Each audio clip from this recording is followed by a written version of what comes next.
mencari wakil presiden tidak ringan. Kalau saya mau tanya Profesor Yusril, bisa nggak kita robah wakil presidennya 4 saja, bagaimana? Wakil presiden 1, wakil presiden 2, di berapa negara ada loh, gitu. Musyawarah mufakat. Nanti kita tidak tahu di mana, Gus ya, kita cari tempat, mungkin di Gunung Lawu atau di mana, masuk ke satu, kita cari goa, ya, nggak keluar sampai dapat nama. Bagaimana? Persoalannya ternyata sangat pelik, itu memilih siapa yang akan dipilih sebagai wakil presiden. Karena apa? Karena masing-masing partai itu menginginkan atau menyodorkan nama yang harus dipakai Prabowo. Seakan-akan itu menjadi persyaratan koalisi. Ini hanya opini arus bawah, opini dari masyarakat kebanyakan. Opini hanyalah sudut pandang. Assalamualaikum warahmatullahi wabarakatuh. Salam sejahtera untuk kita semua. Pidato yang kita cuplik di depan itu adalah pidato Prabowo ketika menghadiri Harlah PAN ke-25 tadi malam.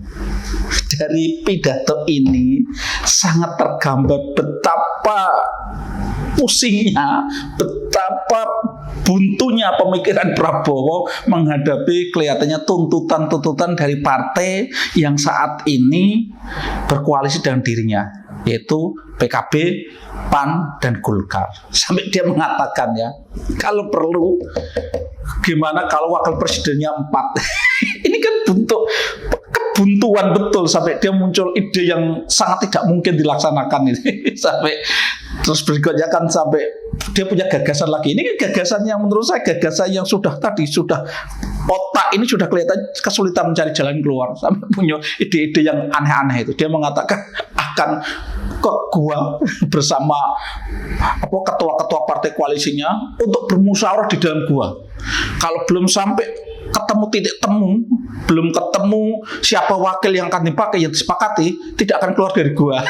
Ini kan betapa kita bisa menangkap betapa problemnya itu ternyata sedemikian rumitnya. Berarti ini sama dengan yang diprediksi banyak orang, pengamat-pengamat politik, bahwa ketika Golkar dan PAN bergabung, ini satu sisi memang ya Prabowo kesannya menjadi semakin mendapatkan dukungan banyak partai, tapi ini bersama dengan itu membawa masalah yang tidak mudah. Persoalannya ternyata sangat pelik, itu memilih siapa yang akan dipilih sebagai wakil presiden. Karena apa? Karena masing-masing partai itu menginginkan atau menyodorkan nama yang harus dipakai Prabowo. Seakan-akan itu menjadi persyaratan koalisi. PKB jelas partai yang pertama kali membuat koalisi dengan Prabowo itu Muhaimin yang diinginkan, kan jelas begitu. Caimin yang diinginkan jadi wakil presiden Prabowo. PAN bergabung itu kan menginginkan Erick Thohir. Jelas PAN mengatakan kemana-mana dia mau berkoalisi kalau Erick Thohir menjadi wakil presidennya, kan gitu. Nah, Golkar yang mungkin belum terlalu jelas ya, tapi Golkar yang suaranya besar saya yakin kan juga punya keinginan bisa jadi ya ketua umumnya sendiri, bisa jadikan Hartanto kan gitu. Tapi intinya kita melihat dari kegiatan tadi malam nampak sekali bahwa koalisi 4 partai yang akan mengusung Prabowo yang sekarang itu disebut koalisi Indonesia Maju, nama baru untuk mengakomodir ini koalisi baru ini kelihatan memang tidak mudah gitu ya. Dan yang ini juga menurut saya menjadi sesuatu yang memberikan bukti lagi betapa sulitnya mencari solusi ya. Zulkifli Hasan yang selama ini sudah seakan-akan memberikan harga mati bahwa PAN mau berkoalisi asal Erick Thohir jadi wakil presiden, itu sekarang memunculkan nama baru. Nama barunya adalah Muhadjir Effendi, salah satu ketua Muhammadiyah yang sekarang menjadi menteri di kabinetnya Jokowi ini. Ini kan nampak sekali, kelihatannya tidak hanya Prabowo yang mengalami kebuntuan. Ya, kelihatannya Zulkifli juga pusing dan buntu pikirannya. Akhirnya sampai memunculkan nama baru.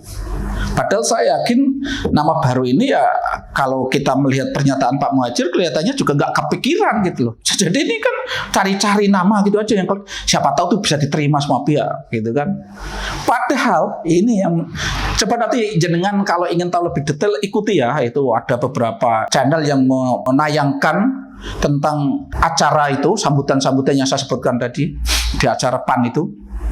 Padahal di dalam acara itu suasananya itu dorongan, dukungan agar Erick Thohir itu jadi wakil presiden mendampingi Prabowo itu kuat sekali.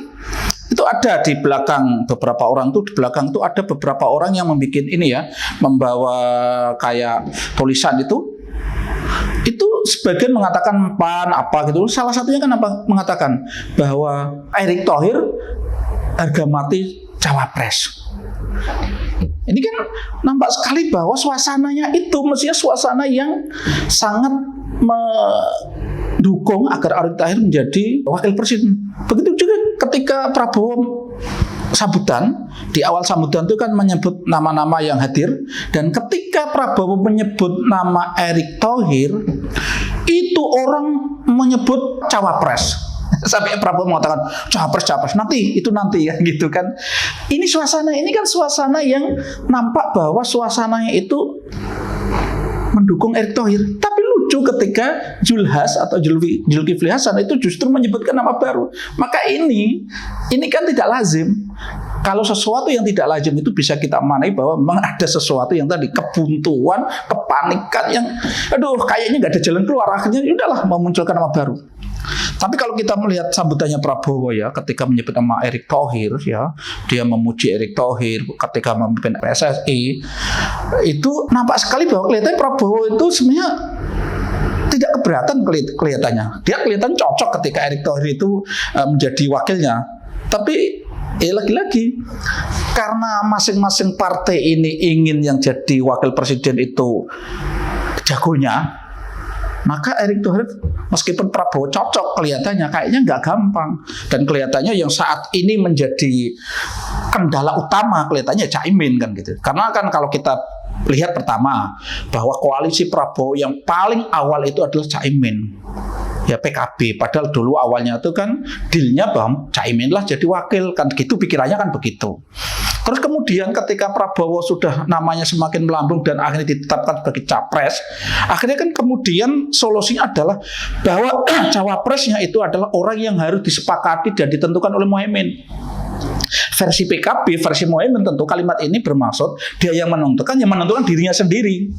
PKB diberi hak untuk menentukan, ya ditentukan maksudnya Muhaimin. Tapi kelihatannya Prabowo nggak mau. Jadi intinya memang Muhaimin itu harus menentukan, tapi menentukan harus orang lain. Ini kan jadi masalah. Padahal Muhaimin maunya apa? Menentukan pasangannya Prabowo. Kelihatannya arahnya menentukan dirinya sendiri. Padahal Prabowo nggak cocok, kelihatannya nggak srek gitu ya. Memang banyak masalah gitu ya. Kelihatannya Muhaimin akan didorong agar dia menyetujui, dia menetapkan, tapi yang ditetapkan orang lain. Dan arahnya sekarang itu ada Erick Thohir. Lah ketika Erick Thohir itu kelihatannya tersandra masalah ini, maka mungkin tadi Zulhas mencoba memunculkan nama baru yang namanya Muhadjir Effendi. Jadi memang ini menjadi sesuatu yang sangat rumit. Memang Caimin yang dalam konteks koalisi Indonesia Maju ini, yang nama barunya ini memang dia memang punya kartu truf ya, karena memang perjanjian komitmennya itu kan dibangun paling awal. Cuma yang jadi masalah ketika PKB itu menginginkan Caimin jadi wakilnya Prabowo, kelihatannya banyak hal yang menghambat ini. Seperti dulu pernah saya sampaikan ya, Caimin ini kan ada masalah dengan PBNU, ada masalah dengan Gus Durian, keluarganya Gus Dur. Ini saya yakin menjadi pertimbangan bagi Prabowo untuk pikir-pikir ketika mau pakai Caimin sebagai wakil presidennya. Apalagi beberapa waktu yang lalu itu ada salah satu petinggi PBN mengatakan siapapun capres yang berpasangan dengan Muhaimin dipastikan akan kalah. Ini kan meskipun mungkin kalimat itu ya ada benar ada tidaknya ya, tapi paling tidak itu kan dalam konteks Pilpres ini kan saya yakin calon presidennya akan mikir-mikir. Kalau nanti kalimat itu benar kan repot nanti. Dan memang indikasinya kuat karena termasuk sampai saat ini orang warga NU sendiri, mungkin termasuk yang di PKB, saya yakin juga masih ada yang kebetulan masih setia kepada Gus Dur, cara berpikir Gus Dur itu mungkin ya mendukung PKB ya, tapi belum tentu mendukung Muhaimin gitu. Nah sementara kalau Erick Thohir itu kelihatannya, mengapa Prabowo juga kelihatannya arahnya Erick Thohir. Memang kan beberapa orang menilai Erick Thohir itu kinerjanya bagus. Selama membantu Jokowi dia memang ditugasi banyak pekerjaan besar, dia sukses. Termasuk NU pun pernah menitipi, pernah menugasi Erick Thohir melaksanakan peringatan 1 abad itu kan orang banyak menilai sukses. Memang artinya dari sisi kinerja Erick Thohir itu kelihatan memang lumayan. Sekarang ketika menangani PSSI juga banyak orang yang mengapresiasi kan gitu. Di samping itu Erick Thohir itu jelas uangnya tidak berseri alias tajir, alias kalau toh nanti dalam pilpres itu butuh amunisi, Erick Thohir termasuk orang yang bisa ikut andil untuk menyelesaikan kebutuhan amunisi atau kebutuhan finansial itu. Ya, termasuk saya mendengar informasi, termasuk Gus Yahya, Ketua Umum PBNU itu kelihatannya memang ya ada kecondongan lebih membackup Erick untuk berpasangan dengan Prabowo. Jadi bisa jadi nanti PBNU itu ya artinya titipnya aspirasinya itu lewat Erick Thohir. Ya lepas Erick Thohir sebenarnya tidak bisa merepresentasikan NU betul, tapi kelihatannya hubungan baiknya dengan berbagai pihak termasuk PBNU itu menjadi modal yang cukup besar bagi Erick Thohir gitu ya. Oke, jadi memang masalahnya menjadi sangat sulit untuk Prabowo yang saat ini sudah didukung 4 partai. Ternyata problem yang tidak gampang adalah justru penentuan di wakil presiden. Sementara di pihak lain, Ganjar yang saat ini hanya di pick up P3, Hanura, dan Perindo ini kelihatannya lebih leluasa. Tidak ada paksaan-paksaan untuk dia segera memutuskan siapa yang akan mendampingi. Kalau suatu ketika nanti Ganjar itu memilih ya, atau Bu Mega memastikan, menentukan orang yang dipilih itu adalah tokoh-tokoh yang selama ini populer di masyarakat, yang selama ini tidak mengidentikan sebagai kepentingan partai. Contoh misal seperti orang seperti Pak Mahfud gitu. Contoh misal seperti ya tadi mungkin Pak Muhadjir Effendi bisa jadi TGB, bisa jadi